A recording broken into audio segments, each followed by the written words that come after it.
الحمد لله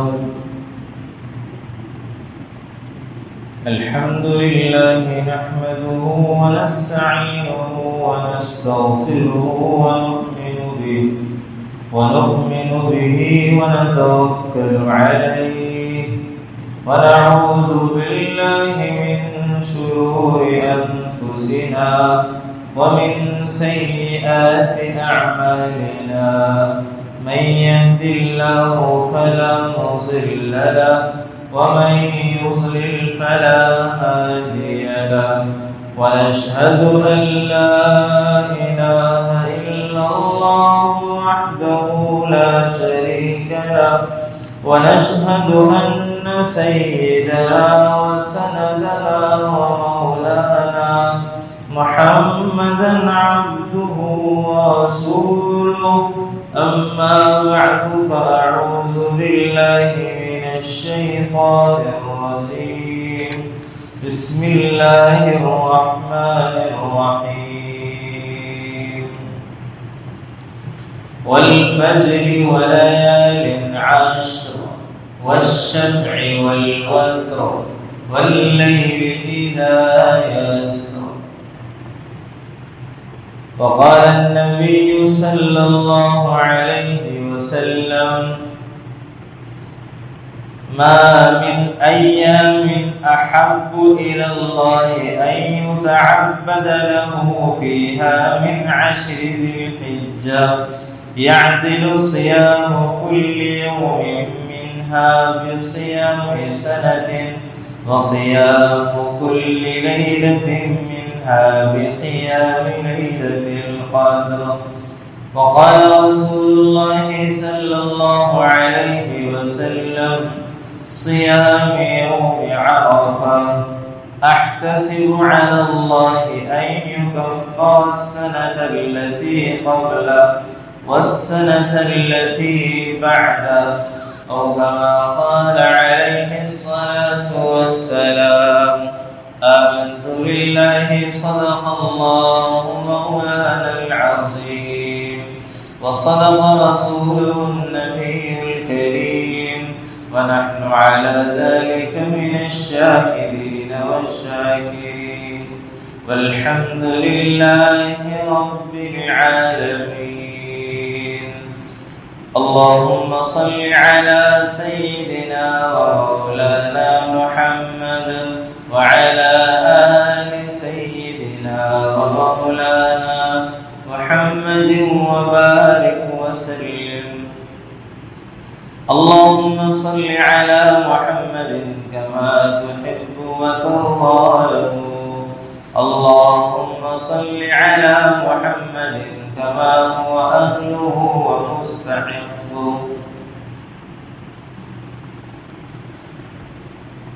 واجب الاحترام قابل تقریم نمازی احباب، اللہ کا لاکھ احسان ہے، کرم ہے کہ اللہ رب العالمین نے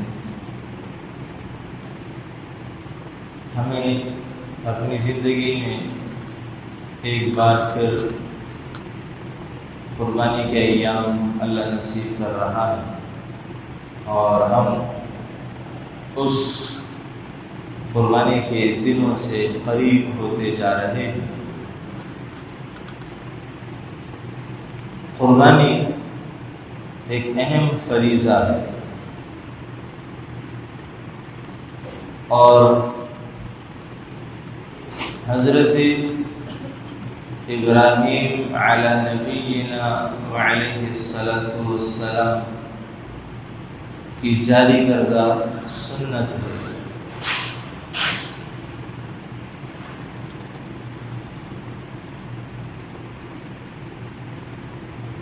اللہ کے رسول علیہ الصلوۃ والسلام سے صحابہ نے عرض کیا تھا ما هذه الاضاحی، قربانی کیا ہے؟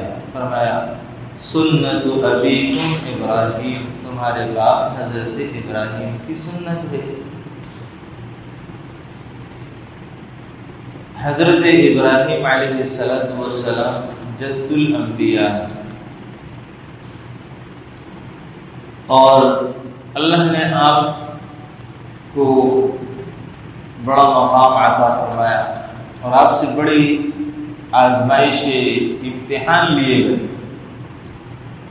ان آزمائشوں میں، ان امتحانوں میں ایک امتحان بہت ہی بڑا کٹھن مشکل امتحان جو اللہ نے ڈالا تھا وہ یہ کہ بڑھاپے میں اللہ نے اولاد عطا فرمائی۔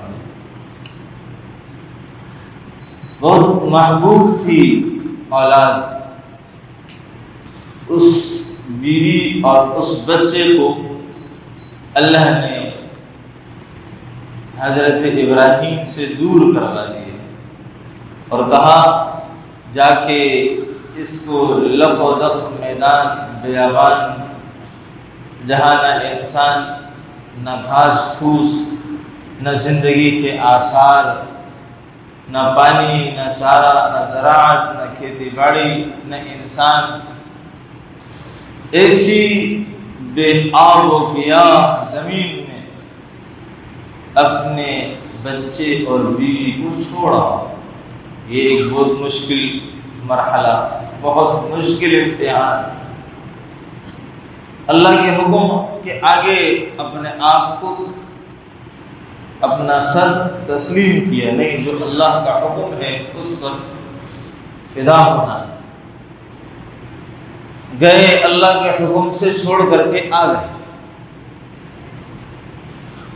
پھر اللہ نے وہ وقت دکھایا کہ بچہ جوان ہو گیا، باپ کے ساتھ چلنے پھرنے کے، ان کے ہاتھ بٹانے کے قابل ہو گئے۔ اللہ نے آزمائش ڈالی کہ ہاں اب جاؤ اس بچے کو ذبح کر دو اللہ کے نام پر۔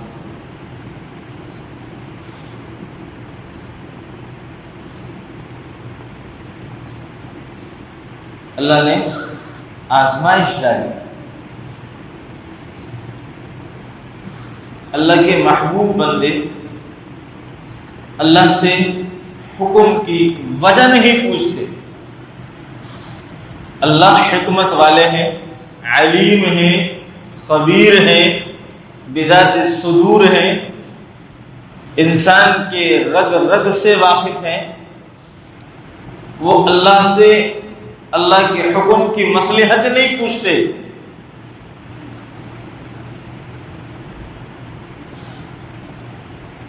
مسلمان کا کام یہ ہے کہ میرے اللہ کا حکم ہے، مجھے اپنا آپ اللہ کی بارگاہ میں پیش کرنا ہے۔ اب وہ میں ہوں، میری ذات ہے، میری آل اولاد ہے، میرا مال ہے، جو کچھ ہے، جب اللہ اور اس کے رسول کا حکم ہے تو مجھے فدا کرنا ہے، قربان کرنا ہے۔ اس کے آگے سوالات نہیں۔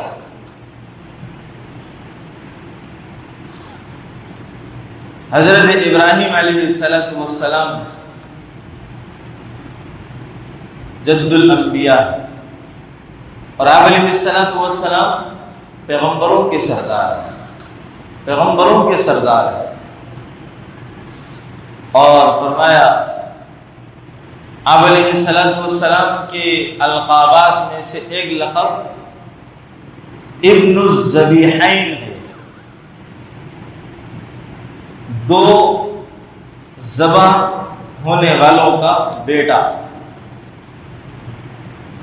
دو ذبح ہونے والوں کا بیٹا، ابن الذبیحین۔ ایک دیہاتی صحابی آئے اللہ کے رسول سے فرمایا، یا رسول اللہ ہمارے ہاں قحط پڑ گیا، سب ساز و سامان تباہ ہو گیا، زمین خشک ہو گئی، آپ اللہ سے دعا کیجئے اللہ ہم پر پانی برسائے یا ابن الذبیحین۔ اللہ کے رسول فتبسم، ہنسے، مسکرائے، اور خود اللہ کے رسول نے اپنے بارے میں فرمایا، انا ابن الذبیحین، میں دو ذبح ہونے والوں کا بیٹا ہوں۔ اور فرمایا فَأَحَدُهُمَا جَدُّهُ اسماعیل، اس میں سے ایک میرے جد امجد حضرت اسماعیل علیہ السلام ہیں، والآخر ابوہ عبداللہ، اور دوسرے ذبح ہونے والے میرے والد محترم حضرت عبداللہ ہیں۔ حضرت عبداللہ کے ذبح ہونے کا واقعہ اور قصہ کیا ہے، اس سے متعلق دو باتیں ہیں، اور دونوں حدیثوں میں اللہ کے رسول سے ہی منقول ہیں۔ پہلی بات یہ ہے کہ حضرت عبد المطلب جو آپ علیہ السلام کے دادا ہیں، انہوں نے یہ نظر اور منت مانی تھی کہ اللہ نے اگر مجھے 10 بیٹے دیے تو میں ایک بیٹے کو اللہ کے نام پر قربان کر دوں گا، ذبح کر دوں گا۔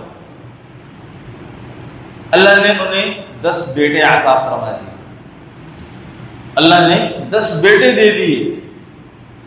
تو جب 10 بیٹے اللہ نے دے دیے تو پھر اب قرآن اندازی کی گئی کہ ان 10 بیٹوں میں سے کس بیٹے کو اللہ کے نام پر قربان کیا جائے۔ 10 بیٹوں کے نام لکھ کر کے الگ الگ پرچی میں قرآن ڈالا گیا، قرآن نکالا تو اس میں نام حضرت عبداللہ کا آیا۔ اور پھر آپ کے ننہیالی رشتہ دار ماموں نے حضرت عبد المطلب کو منع کیا کہ دیکھو بچے کو ذبح نہ، اس کے بدلے میں اونٹ ذبح کرو، اس کے بدلے میں اونٹ ذبح کرو۔ یہاں تک تو بات حدیث میں ہے، اس کے علاوہ جو دوسری بات ہے وہ حدیث میں میری نظر سے نہیں گزری۔ دوسری بات جو بیان کی جاتی ہے وہ یہ ہے کہ انہوں نے کہا کہ آپ ان کے بدلے 10 اونٹ اور حضرت عبداللہ کا قرعہ ڈالیں۔ تو 10 اونٹ پر قرعہ نکلا حضرت عبداللہ کا، پھر اونٹ بڑھائے گئے 20، تب بھی قرعہ حضرت عبداللہ کا، 10 اونٹ بڑھتے گئے اور ہر مرتبہ قرعے میں نام حضرت عبداللہ کا نکلتا تھا۔ جب 100 اونٹ لکھ کر کے ڈالے گئے تو پھر قرعہ 100 اونٹوں پر نکلا۔ تو حضرت عبد المطلب نے بیٹے کے بدلے 100 اونٹ ذبح کیے۔ اور دوسری بات اللہ کے رسول علیہ السلام نے فرمائی کہ میرے دادا عبد المطلب نے اللہ سے یہ منت مانی تھی کہ وہ زمزم کا کنواں کھود رہے تھے اور اس کے کھودنے میں کافی مشکلات پیش آ رہی تھی۔ انہوں نے منت مانی کہ اللہ آپ اگر اس کنویں کی کھدائی میں اور اس کے بنانے میں آسانیاں پیدا فرما دیں تو میں ایک بیٹا آپ کے نام پر قربان کر دوں۔ تو پھر اللہ نے آسانیاں فرما دی، کنواں کھد گیا، پانی زمزم کا نکل آیا۔ تو اب قرعہ ڈالا گیا تو 10 بیٹوں میں سے قرعہ حضرت عبداللہ کا نکل آیا۔ اس صورت میں بھی وہی بات ہے کہ ماموں نے روک کر کے منع کیا کہ اس کے بدلے اونٹ ذبح کرو، پھر اونٹ کے معاملے میں قرعہ ڈالا گیا تو 100 اونٹوں پر قرعہ نکل کے آیا۔ تو پھر 100 اونٹ حضرت عبد المطلب نے حضرت عبداللہ کے بدلے میں ذبح کیے۔ اور آپ جانتے ہیں کہ حضرت اسماعیل علیہ السلام کی اولاد میں سے آپ علیہ السلام ہیں، اور حضرت اسحاق علیہ السلام کی اولاد اور نسل میں سے آخری پیغمبر حضرت عیسیٰ علیہ السلام، اور حضرت اسماعیل علیہ السلام کی اولاد میں سے اب یہ دونوں ایک جد ہیں، دادا، اور ایک باپ ہے، دونوں اللہ کے لیے قربان ہوئے، اللہ کے لیے قربان ہونے کے لیے تیار ہوئے۔ حضرت اسماعیل علیہ السلام نے فداکاری کا جو مظہر دکھایا ہے وہ رہتی دنیا تک کے لیے بہت بڑا نمونہ ہے۔ ایک بیٹا اپنے باپ کے حکم پر اور اس کی بات پر کیسے فدا ہوتا ہے اور کیسے قربان ہوتا ہے، یہ حضرت اسماعیل نے اپنے باپ حضرت ابراہیم کو کر کے دکھایا اور امت کو نمونہ چھوڑ کے گئے کہ ہاں باپ جو کہتا جائے اولاد مانتی جائے، یہ ہے فرما برداری۔ بیٹے کو آ کر کے بتایا کہ اللہ نے مجھے یہ خواب دکھایا ہے، کیا فرمایا حضرت اسماعیل نے؟ قال یا ابت افعل ما تؤمر، اے ابا جان آپ کو جو حکم ہوا ہے آپ کر گزریجئے، ہاں آپ کو جو حکم ہوا آپ کر گزریے، ہاں ستجدنی انشاءاللہ من الصابرین، آپ مجھے صبر کرنے والوں میں سے پائیں گے۔ پھر کتنی عجیب باتیں ارشاد کی کہ آپ میرے قمیص کو اتار لیجئے، یہ میری ماں کو دے دیجئے گا، سلام پیش کر دیجئے گا اور لٹا کر کے مجھے الٹا لٹائیے تاکہ آپ کو میرا چہرہ نظر نہ آئے، آپ اپنی آنکھوں پر پٹی باندھیے اور مجھے الٹا لٹا کر کے ذبح کیجئے۔ آپ باپ ہونے کے اعتبار سے بیٹے کی محبت غالب آ کر کے اللہ کا حکم پورا نہ ہو سکے، ایسے ہم دونوں گناہگار نہ ہو جائیں۔ اس بات کو بھی بیٹے نے سامنے رکھا اور کہا، جب سیدھی الٹی گردن پہ چھری نہ چلی تو کہا ابا جان سیدھا کر کے لٹائیے اور زوردار چھری چلائیے، اللہ کا نام لے کے چلائیے۔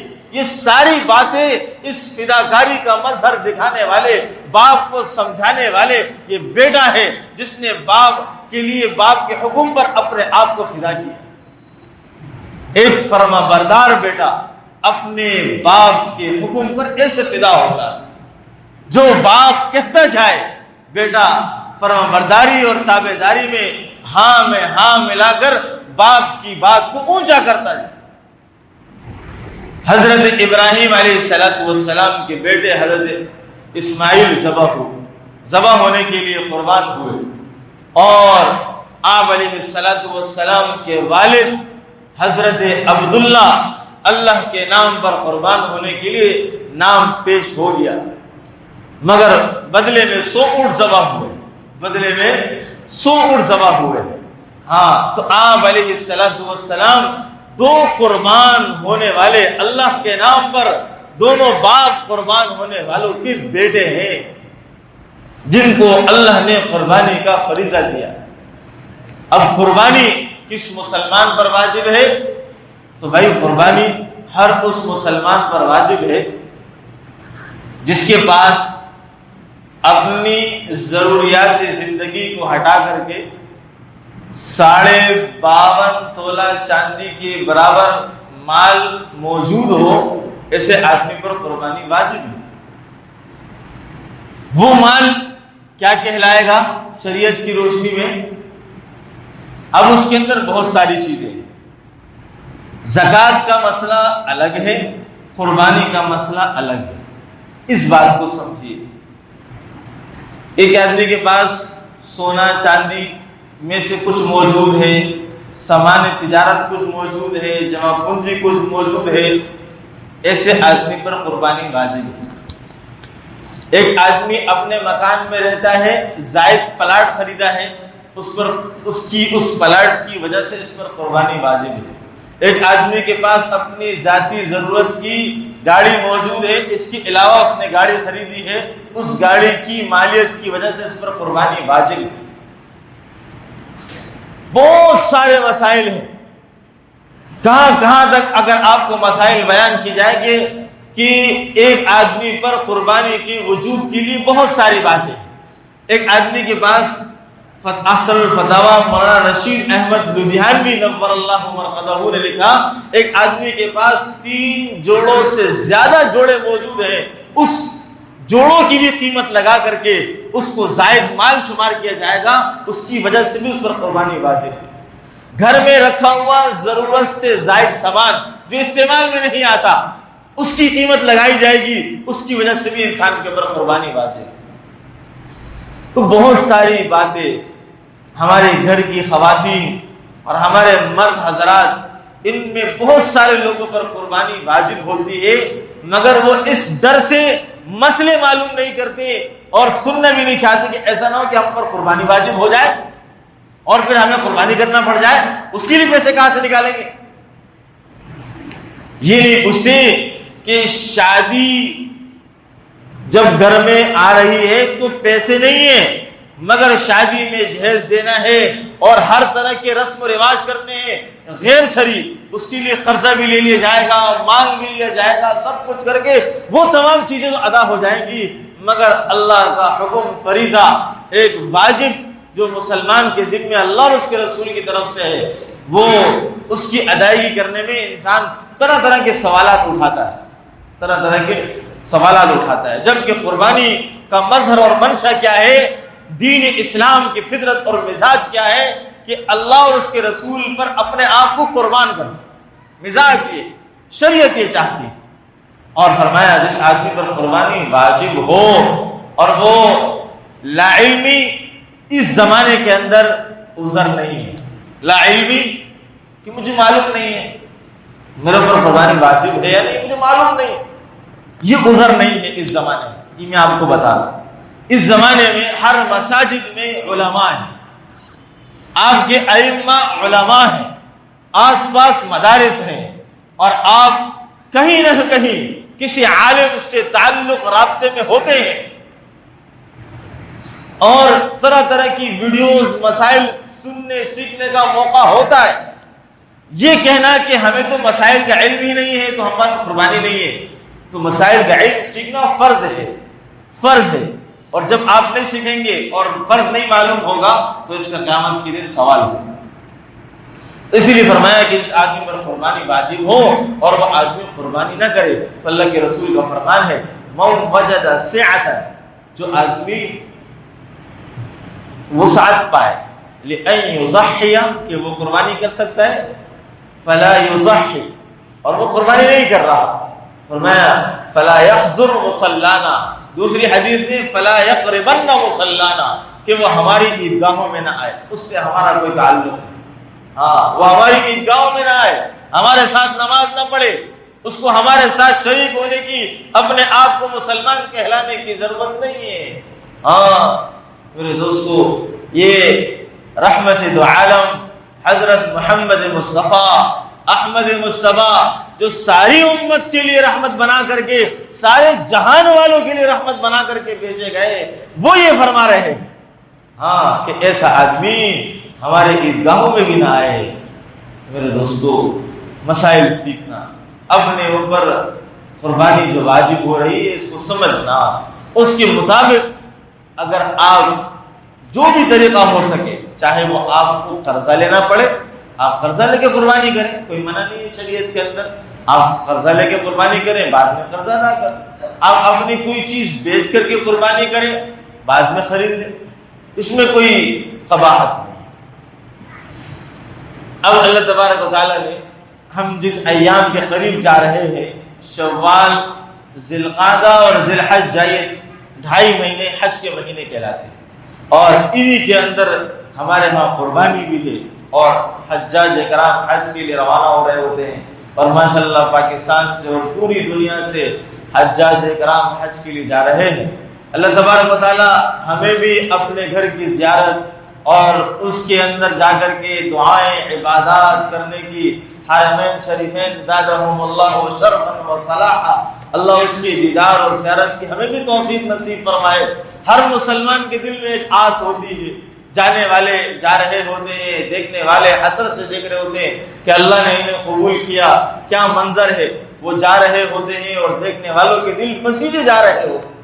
ہاں، اور جو ایک مرتبہ جا کر کے آ چکا ہوتا ہے تو اس کی دل کی گہرائیاں اور اس کی چاہتیں اور اس کی تڑپ بہت زیادہ بڑھ جاتی ہے، اور دل بے باک ہو کر کے انسان اندر سے رونے لگتا ہے۔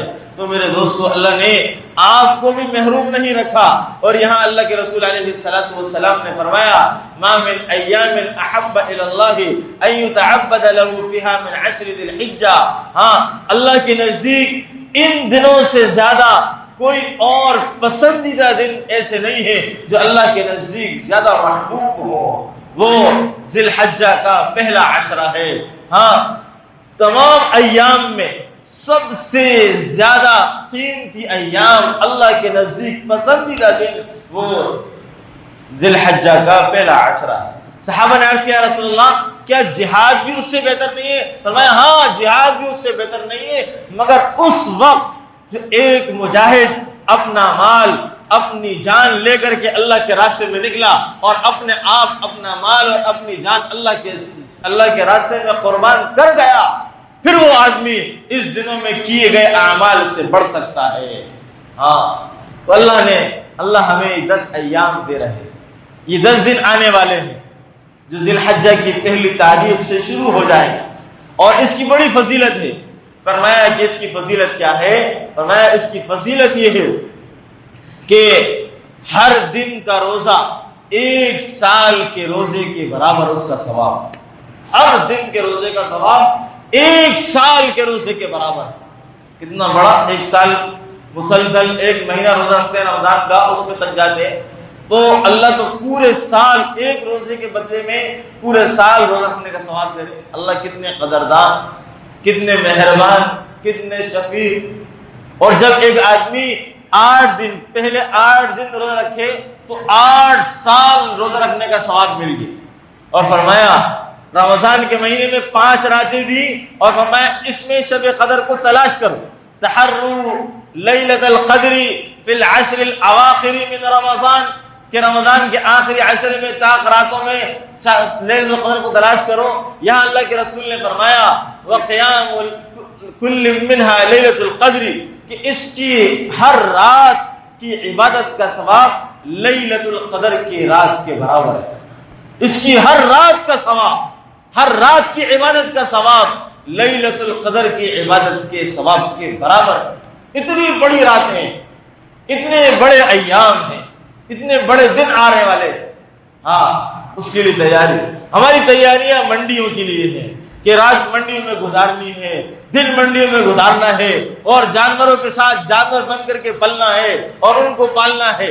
صرف ہماری یہ فکر ہو میرے دوستو، اللہ آخرت بنانے کے لیے بھی تو کچھ دے رہے، آخرت بنانے کے لیے بھی تو کچھ دن دے رہے، اس کی فکر کرنا کہ اتنا۔ اور فرمایا کہ جو آدمی عرفہ کے دن کا روزہ رکھتا ہے 9 ذی الحجہ کا، فرمایا صیام یوم عرفہ احتسب علی اللہ ان یکفر السنۃ التي قبلہ والسنۃ التي بعدہ۔ 2 فضیلتیں ہیں، ایک تو 1 سال کے روزے کے برابر ثواب تو ملے گا، مگر فرمایا جو آدمی عرفہ کا روزہ رکھے گا اس کے 1 سال پچھلے اور 1 سال اگلے کے گناہوں کو اللہ معاف فرمائیں گے۔ اور جب اللہ ان گناہوں کے جو چھوٹے گناہ ہوتے ہیں اس کو معاف کر دے تو اللہ بڑے گناہوں سے توبہ کی توفیق عطا فرماتے ہیں۔ ہاں بڑے گناہوں سے توبہ کی توفیق عطا فرماتے ہیں۔ اہتمام کے دن ہیں، اہم ترین دن آنے والے، ہم اس کے لیے تیاری کریں، قدر کریں۔ رات کو نہیں جا سکتے، سونے سے پہلے تہجد پڑھ کے سو جائیں، فجر کی نماز اور عشاء کی نماز باجماعت نماز مسجد میں ادا کرنے کا اہتمام کریں، ساری رات عبادت کا ثواب مل جائے۔ کچھ عشاء کے بعد قرآن پڑھ لیں، کچھ تسبیحات پڑھ لیں اور کچھ دعائیں مانگ لیں تاکہ آپ پوری رات کی عبادت میں آپ شامل ہوں، اتنا تو کر سکتے۔ اور آخری بات یہ ہے کہ جو حضرات قربانی کرنا چاہ رہے ہوتے ہیں، آپ علیہ الصلوۃ والسلام کا فرمان ہے کہ جو لوگ قربانیاں کرنا چاہتے ہیں اور جن کا قربانی کا ارادہ ہے اور وہ قربانی ان پر واجب ہے، ان کے لیے اللہ کے رسول علیہ الصلوۃ والسلام کی ایک حدیث ہے، فرمایا اذا دخل العشر، جب ذی الحجہ کا عشرہ داخل ہو جائے، واراد بعضکم ان یضحی، تم میں سے کسی کا قربانی کرنے کا ارادہ ہو، فرمایا فلا یمسن من شعرہ وبشرہ شیئا، تو اس کو چاہیے کہ اپنے بالوں میں سے اور اپنے ناخنوں میں سے کچھ نہ لے۔ ایک روایت میں ہے فلا یأخذن شعرا ولا یقلمن ظفرا، نہ اپنے بالوں کو کاٹے اور نہ اپنے ناخنوں کو کاٹے۔ ہاں یہ مسئلہ بھی سمجھ لیں، یہ اہم ترین مسئلہ ہے، اور اس مسئلے کے اندر لوگ بہت زیادہ زیادتی کا شکار ہیں۔ ایسے لوگ جو قربانی نہیں کر رہے ان کے لیے یہ حکم نہیں، اور جو قربانی کر رہے ہیں ان کے لیے یہ حکم ہے کہ سر کے بال، مونچھے، زیر ناف، زیر بغل کے بال نہ کاٹے جائیں۔ اس کے لیے جس کی آدمی نے اپنے عشرہ ذی الحجہ کے داخل ہونے سے پہلے ان تمام کاموں سے فارغ ہو جائے، اپنے بال ان تمام جگہوں کے صاف کریں، اور اگر کسی نے صاف نہیں کی، اس کو ٹائم نہیں ملا اور ان ایام میں جا کر کے اس کے 40 دن ہو رہے، تو ایسے آدمی کے لیے حکم یہ ہے کہ وہ ان بالوں کو کاٹے تاکہ گناہگار نہ ہو۔ اور یہ حکم صرف قربانی کرنے والے کے لیے مستحب ہے۔ کیا ہے؟ مستحب ہے۔ اور مستحب کسے کہتے ہیں؟ مستحب کا مطلب یہ ہے کہ بھئی اس کام کے کرنے میں ثواب ہے اور نہ کرنے میں کسی قسم کا کوئی گناہ نہیں۔ اگر کسی قربانی کرنے والے نے اپنے داڑھی صحیح کر لی اور مونچھیں تراش لی اور بال کٹوا لیے اور ناخن کاٹ لیے، اس سے کوئی گناہ نہیں ہے، اس کے کسی قسم کا کوئی گناہ نہیں۔ اگر اس طرح عمل کر لے گا تو ثواب ہے، نہیں کیا تو کسی قسم کا کوئی گناہ نہیں۔ ہمارے یہاں لوگ تو اتنی شدت کے ساتھ عمل کرتے ہیں کہ شریعت کا مزاج نہیں سمجھتے، وہ اپنا مزاج جانتے ہیں کہ ہمیں کیا کرنا۔ جو شریعت نے جس فرض نماز کو جتنا اہتمام کے ساتھ بیان کیا اس کو نہیں پڑھیں گے، ایک مستحب حکم ہے اس کو فرض سے بھی زیادہ اہتمام کے ساتھ ادا کریں گے۔ یہ غلو ہے، یہ زیادتی ہے شریعت کے، اس صحیح نہیں۔ تو یہ چند باتیں ہیں کہ ہم قربانی کے مسائل سیکھ لیں، ہمارے پر قربانی واجب ہو رہی ہے۔ دوسری چیز، ایام جو آنے والے ہیں 10 ذی الحجہ، بڑے فضیلت والے ایام ہیں، ان ایام میں عبادات کی ترتیب بنائیں اور ساتھ ساتھ روزہ رکھنے کی اللہ توفیق دے۔